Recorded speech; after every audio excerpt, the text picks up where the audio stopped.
So a little bit about us. We work for FishNet Security, but we're not salespeople, so you really don't have to worry about that portion of it. I'm a principal consultant on the AppSec team. I also am an associate professor of software engineering at the University of Advancing Technology, so they have a booth over there in the vendor area if you feel like talking to them. And even though we didn't change the slides, that's actually J-Rock, not Justin Engler. We went through our entire team and gave each other hip-hop names, so that's J-Rock. Okay, Nate Dogg. And I'm Nate Dogg, yeah. I'm Seth. I'm also a principal consultant at FishNet. And I'm Greg. I'm a senior security consultant at FishNet as well. I'm Justin. I'm a regular consultant at FishNet Security. So kind of what our talk is about here is we're going to provide a little bit of an overview of problems with current testing tools that people may or may not be aware of. So kind of our modern landscape is that we end up with people who may be in a QA or security testing role who may have come from a different background, that like they may not have had development experience. So when they run into problems or when they run into technologies they may or may not understand, they might not find vulnerabilities that are fairly easy to find. And some of that is a problem on the tools perspective, like not being able to handle modern web applications. So we'll go through some of the current workarounds and how that, how people are handling those. We'll go through a little bit of proposed solutions, like how those can be fixed. And then we wrote a tool to start addressing some of these issues. So we'll go into, we'll skip some of the stuff and get right to the demos and show you the tool. So what we aren't going to do, which this is kind of a lie, so we aren't going to beat up on any particular vendor. So that's kind of sort of not true, but we're gonna try to keep. We didn't say tools. We just said vendor. Okay. Yeah, it said vendor. Yes. We also currently can't solve every single problem that we outline, but we're working on it, and we're definitely not going to sell you a solution. So our goals for this is, one, to raise awareness for people who actually test applications. We want to put focus back on the tester and not so much on the tool, and that's what our tool allows you to do. I know that sounds kind of weird, like we're giving you a tool so that you don't have to use tools. So it sounds kind of strange, but you'll get it by the end of the talk, I promise. If not, you can punch me in the face afterwards. And also to get you to submit bug reports for Raft.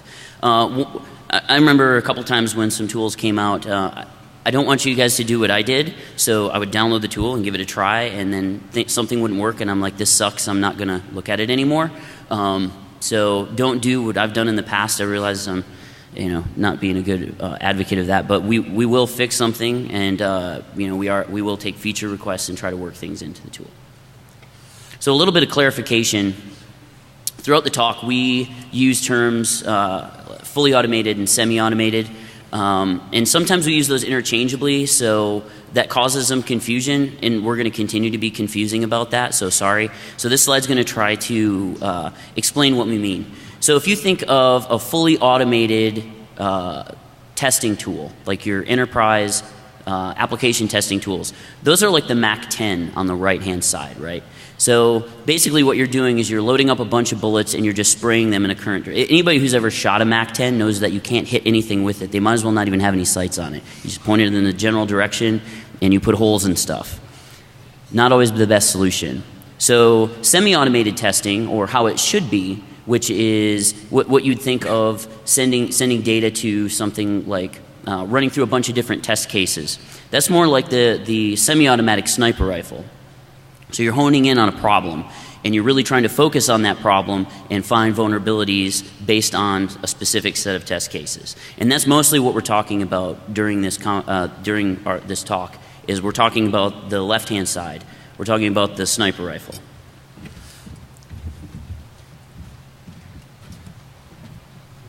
Okay, so I'm going to kind of talk a little bit about the current solutions that exist out there. I'm not sure how well you guys can hear me.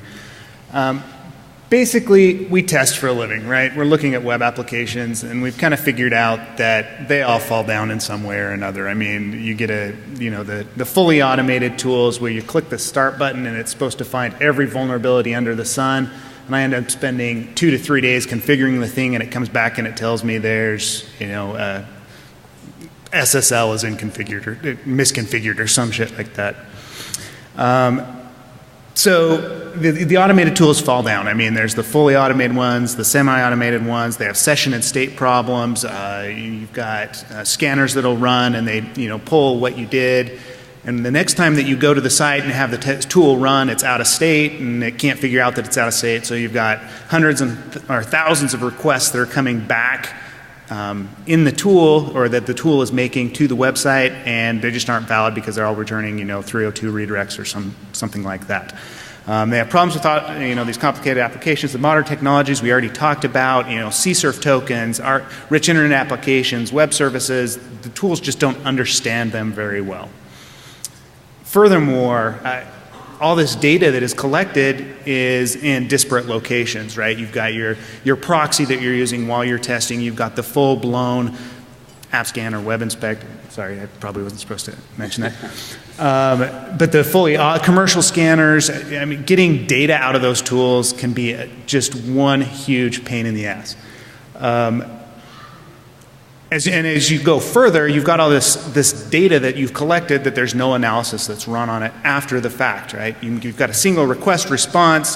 The scanner goes in, it makes its assumptions about what's happened, and then it basically discards that data. Right? There should be some sort of analysis that goes on after the fact. As testers, we need more interaction, not abstraction, right? We need to be able to understand the application in order to break the application or in order to find the vulnerabilities. And if it's not, I mean, if the tool is basically the point and click tool, you don't understand what it's doing behind the scenes.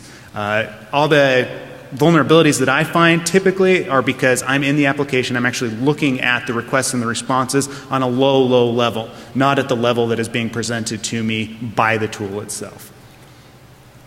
Furthermore, we miss portions of the application.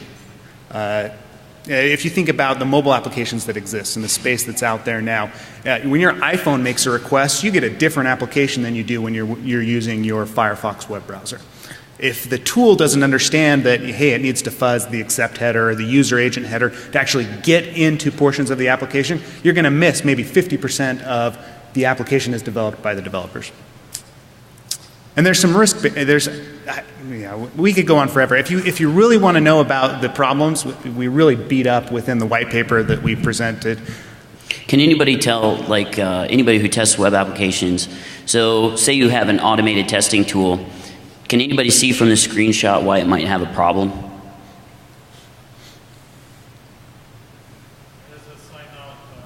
There you go. It says sign out. A lot of automated testing tools look for a regular expression to tell whether it's in state or out of state.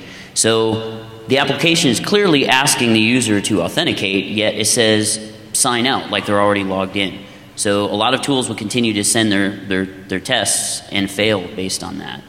And then you've got things like this risk-based login that we're talking about at the beginning, financial applications. Depending on where you're coming from, if it's a new browser that it hasn't seen before, they're going to ask you for more layers of authentication. And the first time you step through it with your tool, it may ask 2 or 3 different questions, and it'll be different the next time that you hit the application. So these tools are just, they're basically killing us when it comes to application testing. There's simple features we're missing: request times, authorization checks, storage locations, the new HTML5 spec, Flash objects, things like that. Especially these tools that were built in 2001, 2002, they don't understand any of that new technology.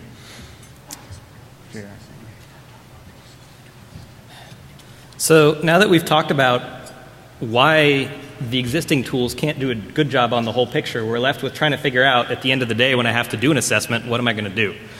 So even though a lot of tools don't handle the whole picture, there's some that can handle pieces. So we run a bunch of separate tools that do little pieces. And a lot of them don't have any analysis of their own. Sometimes we'll write our own custom scripts to do something custom to generate a whole bunch of requests.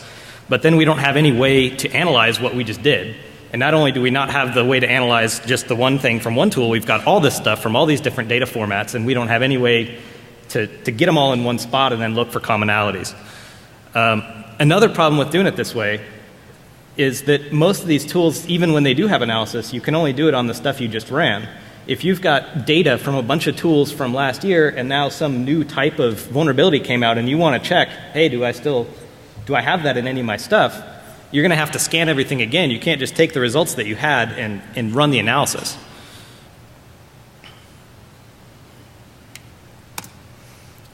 So instead, you could try testing manually, but when you look at the scope of the assessments, at least that we get, there's not really any chance that you would be able to get anything meaningful done by manually clicking things and manually looking at the responses. We've got, thousands of pages to look at in the course of 2 weeks. You're not going to get it done. You need to have something that helps you reduce that burden. So just manually doing it isn't going to work. If you've got a crazy tool that almost does what you need, sometimes you can modify something to do what it wasn't supposed to do.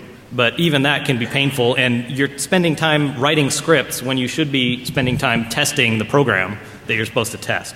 Has anyone in here ever had to use like Windmill or Selenium to do a security test? Anybody?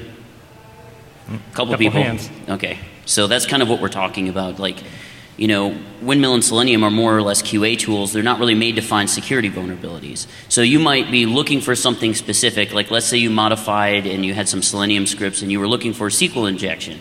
Well, you're kind of focused on SQL injection, but you might miss a whole slew of vulnerabilities in other data in the same request that could be easily found if there was proper analysis done on it. So the other problem is many tools were fine when they were first written so that you could, present at DEFCON a couple of years ago, but they've never really been kept up to date, or they don't adapt. And so just like our picture, you need to stay up to date with the times or you will become useless. I would argue. I don't think she's ever been useful, but it was just a funny picture. So anybody here use NIC2 on a regular basis for doing web application testing? Raise your hand, please. We can get some kind of count. Okay. And how about Dirbuster? A couple more hands. All right. Okay, so I'd say that was maybe 10%. Yeah.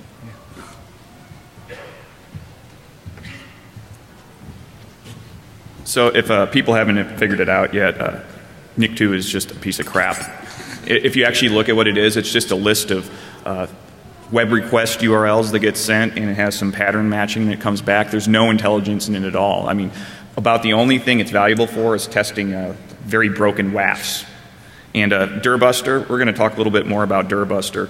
So those word lists that you guys are using in your Dirbuster tests, or if you're using Dirbuster or if you're importing them into another tool, those haven't been updated since 2007. And if people haven't noticed, the web has moved on since then. And there's a lot of common words that we see all the time that aren't in those lists. So there's a couple reasons for this. When those lists were first generated, they were generated by going out to websites and spidering the website, seeing what directories existed, and pulling words down. Well, if you think about that, you're interested in parts of the website that don't exist, not the parts that do. So if you're just depending on values that come back, you're going to be missing all the stuff that you think you should find but aren't. And there's a lot of bad words in there, so you're wasting time, because search engine optimizers do keyword stuffing, so you're going to end up with all these strange words that are completely useless. So here are some common words that we see in our assessments on web servers that aren't in the small and medium list. I mean, ASP.NET, ASP.NET client, that's pretty important. The VTI directories, there's good information that can be pulled from that. So that's just something to be aware of. I mean, these are common things that are missing. So if you're depending on these tools and not actually looking at what they're doing, you have these big blind spots. And this is kind of, we were reviewing the Dirbuster list and we were like, what the hell is this? Jeremiah Grossman, I mean, I'm sure people know Jeremiah, either through his reputation or at events like this. When was the last time you found the Jeremiah Grossman directory on your web server? Really? That doesn't make any sense. Why are you... Maybe he just stopped by to say hello. Yeah. But the thing I love is that ASP.NET under our client isn't in there, but Jeremiah Grossman is. Yeah. Yeah, it's like, really? Does nobody look at this stuff? So that led us to say, well, we need to generate our own word lists.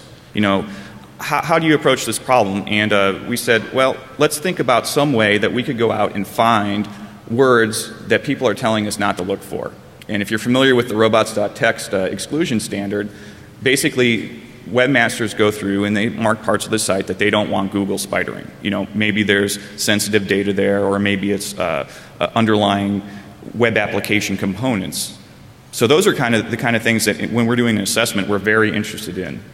So we went through and we pulled down the robots.txt file from a lot of sites. We combined the Alexa and QuantTask Top Million site and pulled down about 1.7 million. We made about 1.7 million requests and found 350,000 unique files. And we went through and we generated word lists based on how prevalent certain words were.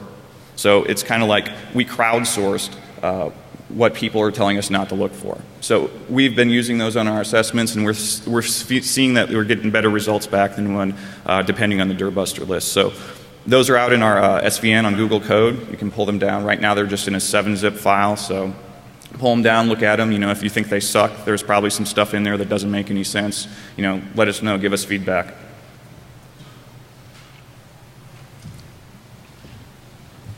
So one of the things that I always like to say is that tools don't find vulnerabilities like people do.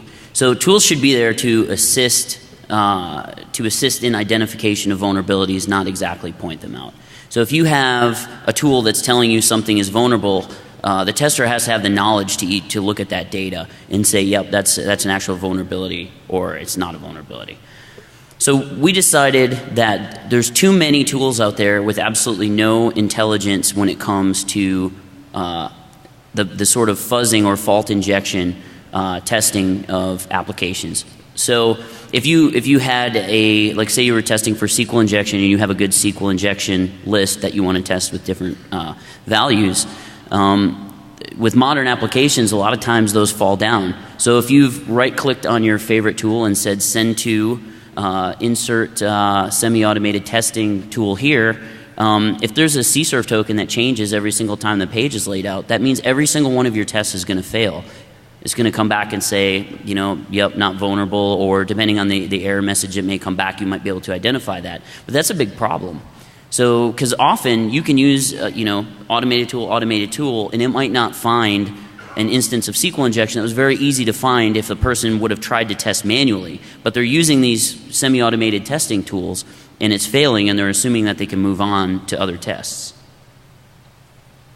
So a smart tool, a smart semi-automated testing tool should have several components. It should have session management, obviously, because we want to make sure that our tool is smart enough to stay in session. It should have sequence building and running. So if you have a difficult test case, you might need to run a sequence of events prior to sending your test case, and even a sequence of events after you've ran the test case. So for instance, you may need to run a sequence of events to log you in, run a test case, and then log out. There are crazy weird applications like that. A lot of international money transfer applications have weird functionality like that to try to make them more difficult, I guess. So security through obscurity. But any tool that can handle those three things can test them rather easily. Also content discovery and support for like modern technologies. So we all know that something new comes out, developers want to use it. It always takes testing tools time to catch up.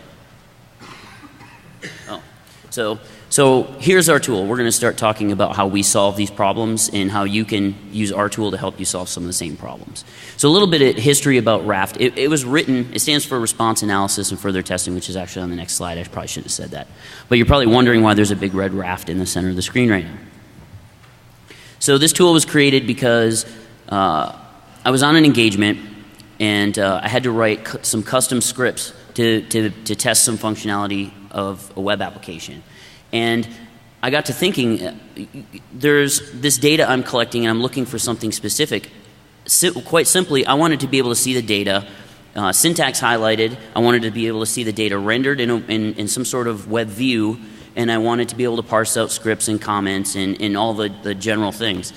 So I created a simple Qt interface that allowed me to do that. Of course, the tool today looks absolutely nothing like the beginnings of it. So yeah, it used to be just basically a SQLite browser. Yep, with focus towards web technology. So basically, it's not an inspection proxy. So that might throw you for a loop a little bit, but we decided to take a different route and kind of change that paradigm that everybody's used to. Because if you think about it, you're just chaining responses through another device or another application.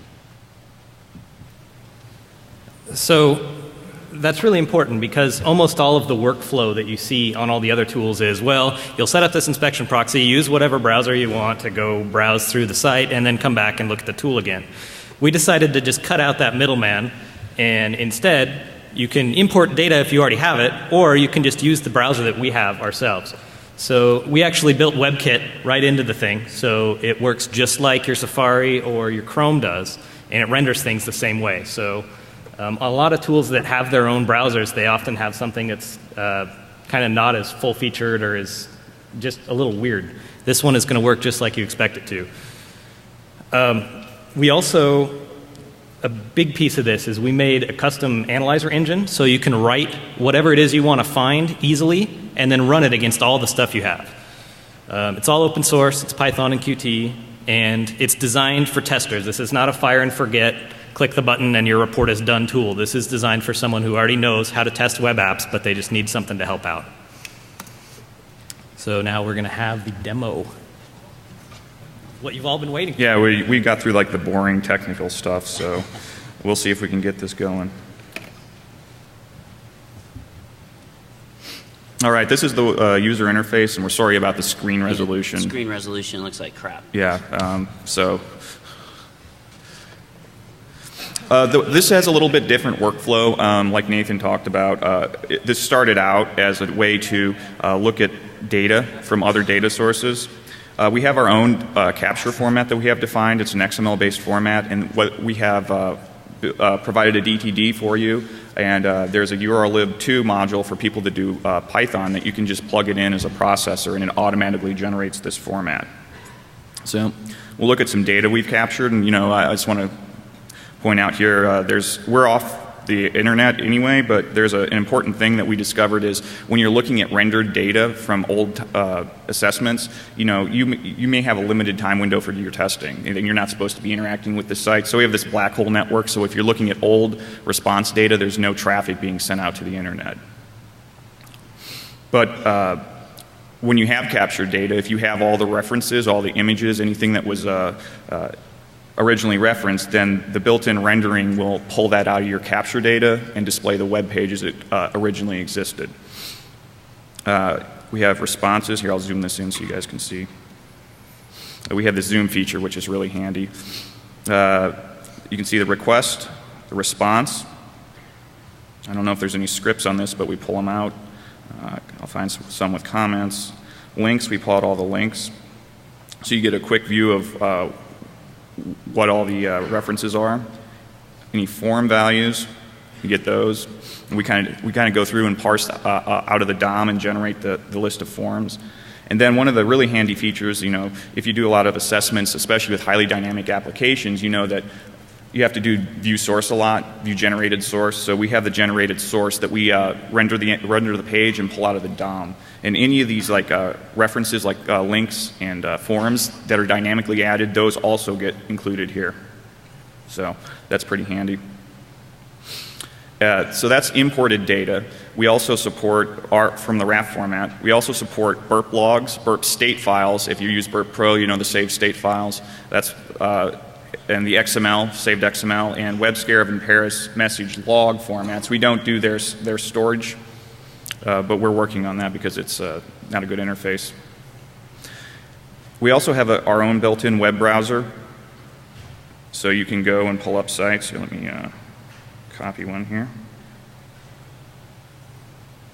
I can just type that in. Yeah, don't get into my porn. Yeah, definitely. So we just have an instance of the broken web applications running locally here. So this is a simplistic, I don't know why I'm bending over like that, that just looks strange.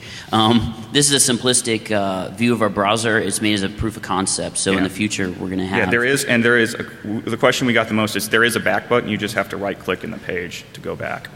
That's terribly intuitive. Yeah. We understand. Yeah, we definitely have some UI. You know, we're not GUI designers, so we have some like UI inconsistencies. So you just have to work through those. But as close that, and if you if I scroll down here, we'll see that any requests that we've been making. Yeah, we have a zoomed in view. So those requests that we were just making are now being saved in our storage. We use SQLite in the back end, so those are just getting saved to a local storage database. Other interesting tools, we have a little search engine. You can go through and type in, like let's say you want to look for HTML comments. So this one will have some comments in there. And we offer a variety of search routines. There's a built-in differ. Let's see if I can find some pages that are similar. Oh, I'll just pick two that aren't. Just so you can see the differences.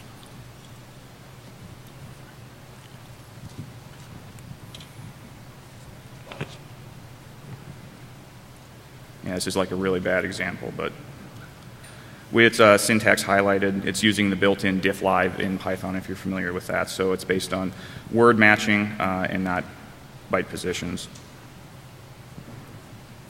We're going to cover some of these things like the analyzer, the requester, like simple tasks, like requesting a whole bunch of URLs that other, like going through and saying, well, copy my sitemap and re-request them with a different authentication sequence. That's like really tough to do in a lot of tools, but here we have it all templated out, and you just copy the URLs in here, pick a sequence, and rerun it.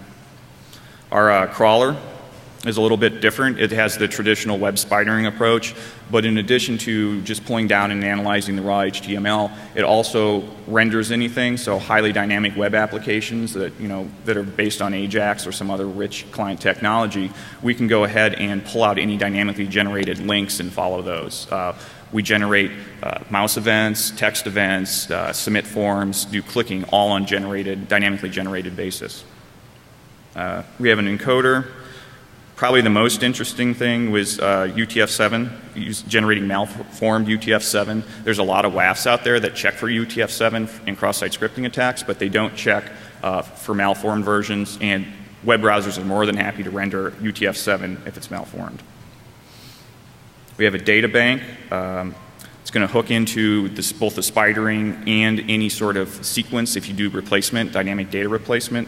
We'll cover that a little later. Sitemap. You get a view of the sites. Cookies. In addition to your traditional cookies, we also have offer views of Flash cookies. So this is pretty uninteresting. Nathan cleaned all the porn off his machine, so all those Flash cookies got deleted. Right now you can only view them, but we're going to give you the ability to edit them. That's really important, like if you're testing risk-based applications with risk-based logins that are storing data in those Flash cookies, getting a good way to go in there and edit those values. And HTML5 local storage, I'll go through a little bit of a demo of that later. And that's about it for now. We're going to start covering some of the other interfaces.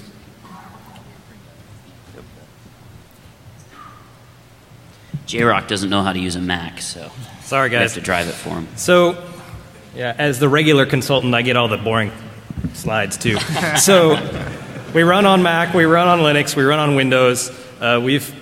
Mac works pretty well. Windows, you've got to do some compiling. I'm not going to go into the boring details. The easiest way to use this right now, if you have Backtrack 5, you have to do one apt-get install of Qscintilla, and then just download our stuff, and it works. We've been trying to keep everything that we need packaged in with it. There's just a few things that we don't, but this is the list. It's up right now in Google Code. We will eventually have packages, so for those of you on Mac and Linux and Windows, it's easier for you to just download it and run it. And please, so how many of you are web application testers like us? Show of hands. Rough? Okay. How about functional testers of things that might use tools like this for security? And a couple more? Okay. So everyone Who knows how to raised write their- documentation? We need those Sweet, guys man. too. You're on. So all you guys that are testers, whether it's functional or application, your specialty is telling developers how much their software sucks. So we need your help in telling us bug reports on what goes wrong, and then hopefully some help on how to fix it too. But even if you just tell us what went wrong, that'd be great. Yeah, you're probably going to want to wait like a week or two so we can get back from Vegas and fix some of the problems that we found while we've been out here. We're like 12th hour development, like running down, 10 minutes before we had to present writing code. So, that's the way it goes. Yeah, we presented at Black Hat, and we didn't see the outside of our hotel room pretty much the whole time. Okay, so now we're on to the analysis engine. Right? It's obviously in the title. This is a big portion of Raft. We wanted something that would actually analyze everything that we currently had, right? I don't want to have to spider the site again to figure out if there are comments that may, have some data that are interesting. Yeah, I can go back through the burp state or whatever, but it's, you always find yourself writing another manual tool to pull more data down. But if I've already got all that data, let's actually just analyze what's there. So our model here for analysis is something modular, right? We want to be able to, write one time and have it analyze all this data that we have. We want to be able to analyze sessions as a whole, not just single request responses. If the first request is different from the last request, but we made the same or the responses are different, but we made the same request, we want to know that and we want to know why. So we want to find what others ignore. We want to look at timings, like how long it takes a page to respond. We want to do some image analysis. If you guys have looked at Google Images lately, they now actually pull out EXIF data and will display where exactly an image was taken or what camera was used for it, that type of information. And that's not something you typically look at during an assessment, but it could be useful information, especially for a social engineering engagement, something along those lines. So the possibilities are really endless. These analyzers are extremely easy to write. Let me show you at least the demo, right? I guess we've got anal going on right now, but right now there's nothing in the analyzer. We haven't run the analysis or the analyzers yet, but we are looking at actually hooking some of the scanner and fuzzers into the analyzer, so it would kick off specific analyzers when we make a request and things like that. But currently we have to actually click this circle button up here which runs the analysis, and we get back, in this case, 120 results. Now, these analyzers, this is currently what we've written. Some are in flux, some do more than others do. We've got, we're looking for error messages, insecure cookies, the low-hanging fruit, what's currently out there. We're analyzing some redirects to see, if there is more information behind a redirect than is actually displayed to the browser. Your browser takes a redirect and just takes you to the next page, but I've seen applications where people actually allow you to spider the admin section because the developers didn't write the redirect portion of the application correctly. Timing analysis. Yeah, thanks a lot, PHP developers. Yeah, you're right on, man. The timing analysis, looking for the denial of service pages, anything that would cause the server itself to spin longer and to take up more cycles so we could, potentially execute a denial of service attack. So these are ones that we've currently written. If you've got other ideas for what can be implemented, let us know. We did implement simple regex and strings. So all you have to do is change the configuration, add your regular expression that you want to look for in all of these requests, and it'll display them to you. So currently, I think we've got, we're looking for personal information.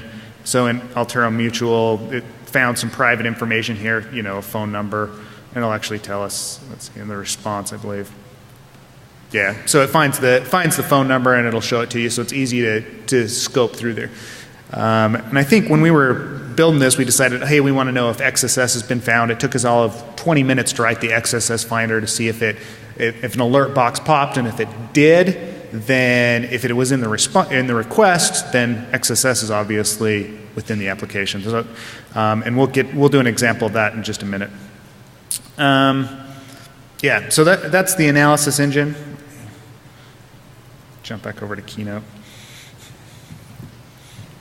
So a little bit about our smart testing components, because we basically so far we've been talking about data you've already collected. So now you've already collected the data, you want to do some additional testing based on the data you've collected. So we created a requester and a fuzzer, and those are templatized, and we'll get into those in a second. We're about to do the demo. But we also have the ability to run sequences. So you can launch the sequence builder, build your sequence out, and then import it into, or just select it from the drop-down box when you're doing your testing. And of course, we have a browser object, so that browser object can be utilized during the testing as well. Oops. Oh, yeah. So this templating approach is probably better just to show you versus explain about it.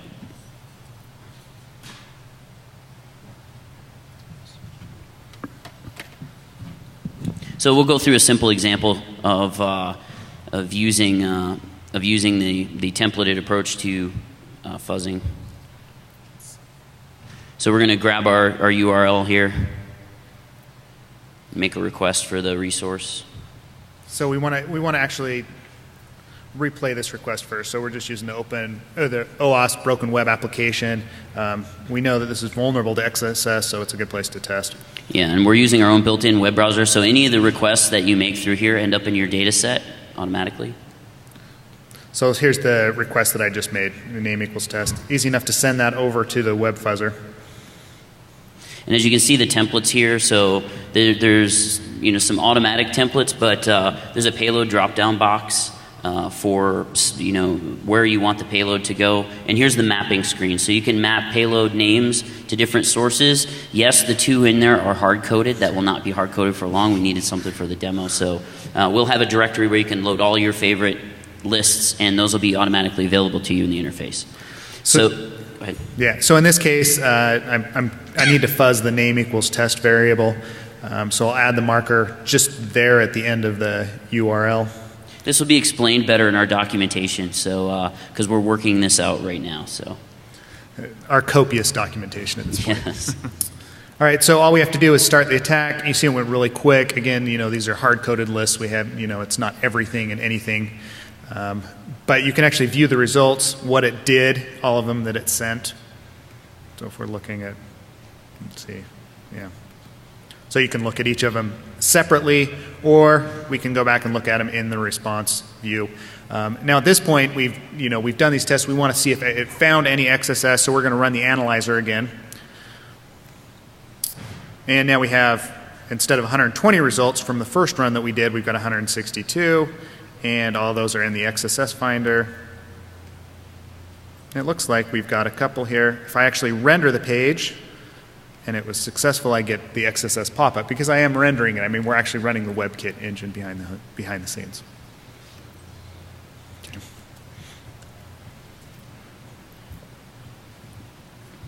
Okay, so we're going to have a sequence fuzzer, and we were looking at his laptop. It's kind of funny because it locked on us, so we don't know where we are.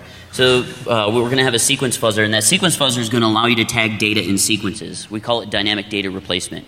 So you can import a sequence of events, tag that CSRF token, that elusive CSRF token that's making all of your requests fail. You can tag that and then place it into your payload. So now all of those previous tests that you were running that were failing will now become successful. And in the future, we're going to have the ability to do any kind of dynamic data on the DOM. So the really difficult to test applications, you'll now have visibility into doing those without having to do them by hand. Yeah, so I'll just do a quick sequence builder demo. This is obviously not completely functional yet, but at least give you an idea, because we're still in the process of getting our dynamic data replacement features to work. So here we have a pretty typical login form. We'll just log in, foo-foo.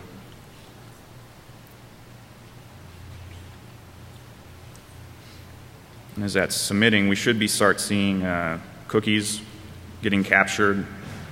And if that ever comes back, we'll see the parameters. The network is down. Oh, wait a minute. Yeah, the network is down. Yeah, the local network. And we're in bad shape.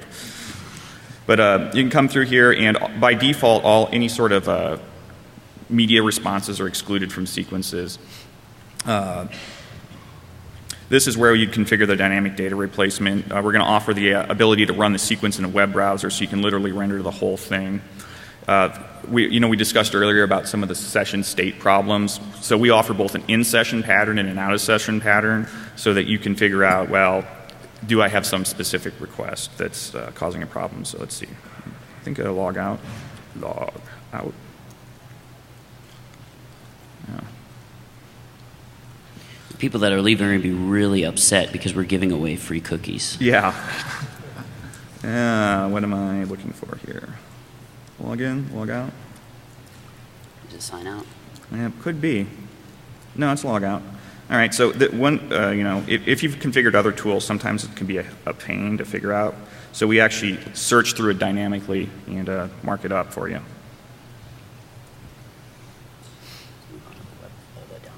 Yep. So how many people in here would like to search for DOM-based XSS without having to use a browser plugin or having to send your website to some application off on the web and have it test? Anybody? That should be pretty much everybody. So we have a built-in DOM fuzzer, so it's integrated into our tool so we can identify things like DOM-based cross-site scripting without you having to use another tool. We're going to do a demo of that right now. So I have imported a couple of web pages that are, I know, vulnerable to DOM-based cross-site scripting because I wrote them. I'll show you the response here.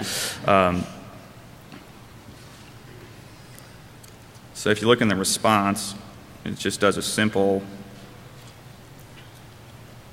let's zoom this out a little bit. This resolution is it's just killing us. Yeah. So it's just doing a document.write location.href, so that's going to be vulnerable in some circumstances. This one is also doing something similar. Yeah, this is doing an unescape. So if you come over, our DOM fuzzer is very basic, but it still finds stuff. So if you look at these tests, we've generated some unique script statements. Those are quite common. An alert that would go into a string if you were doing a string, and is a pattern that's going to be pretty much unique on the page. So what we'll do is we'll go through and run the fuzzer based on the oops. That is the absolute first time that that's happened. Yeah. I swear. That sounds like a joke, but it is the first time it's ever done that. Mm-hmm. So I guess we need to fill out some bug reports. Yeah, ourselves. I guess so. So what this is doing is it's taking the saved HTML data and it's loading it into an instance of WebKit, and it's setting the base URL to the modified value. So this is not making any sort of network requests at all, but it's still replaying those values and rendering it as if it was on the original site. So we should start seeing some results coming through, and we're doing a couple of matches here. The first one is high. We hook the alert box, so if we see an alert box pop up with that number in there, we say, bang, found some DOM-based cross-site scripting. In other cases, we're just looking for pattern matches in the rendered DOM content. So like if we look at this guy, you can see that's written out, and if we render it, boom, right there. So we found DOM-based cross-site scripting without sending any network traffic at all. And are we? Yeah. Okay. So this we have screenshots of in our presentation, but I'm going to try it. If this works. Uh-oh. Yeah. I'm not sure. So if it's one thing work. tools don't normally do is give you visibility into things like SSO or LSOs, and allow you to modify those to test to see what would happen. Yeah. This is kind of a twitchy one. So the HTML5 demos, if I look at this and render it,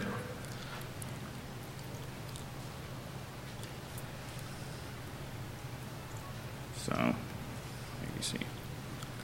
If you come over here, you should see the local storage now has a value in it. Yep. So if we set that, and this is the part that doesn't always work. You're not supposed to tell them that. Yeah, well, like we said, this is still kind of a work in progress. But think, no other tool allows you to do this. So being the only one that and it kind of sucks right now is better than being. Yeah. Yep. You may disagree, and that's okay. Yeah, that didn't work. So we'll switch back over. What happens is it gets cached. The browser's caching that local storage reference in. We're directly modifying it through SQLite, so you don't get to see it. So here's the way it actually should look. Here's the time that it did work. Yeah. It works every time. You just have to restart it, which is annoying. So you modify the value, and then when you go back and re-render the page, you get the pop-up box. So that's actually modifying the local storage. And some people ask us, well, what is the attack scenario there? And we say, well, it's really no different than any other situation where one part of an application accepts data and it doesn't properly sanitize it. And then it gets replayed later. So let's say you have a web page that's storing some sort of user preference in a client-side storage. I mean, developers are starting to use this and not even realize it. Like they're importing JStorage and using it without understanding where these values are actually being stored. And then later you come back and it pulls it out of there and it doesn't encode it or sanitize it. And then you have cross-site scripting. So let's say you do some sort of forced browsing to send the value to that web page and get it saved, and then force the user to re-render that page, and they themselves find out to be vulnerable. So we have some more slides and we have no more time. So what we're going to do is, as far as documentation goes, there's some on the project page as well as our slides. And a copy of these slides is already available on our project page. So if you have any questions, now's the time to ask them. We're actually going to be in the Q&A room as well, so we can actually go through some of the stuff we weren't able to cover. So thank you for coming out. We hope you use the tool. Please submit bug reports. Please submit feature requests. We had some people come up to us and say that they don't code, but they'd like to help out. Well, we need people to submit bug reports and help us with documentation. Yeah, write docs, please. Oh, and we aren't an inspection proxy. Yeah. Thanks.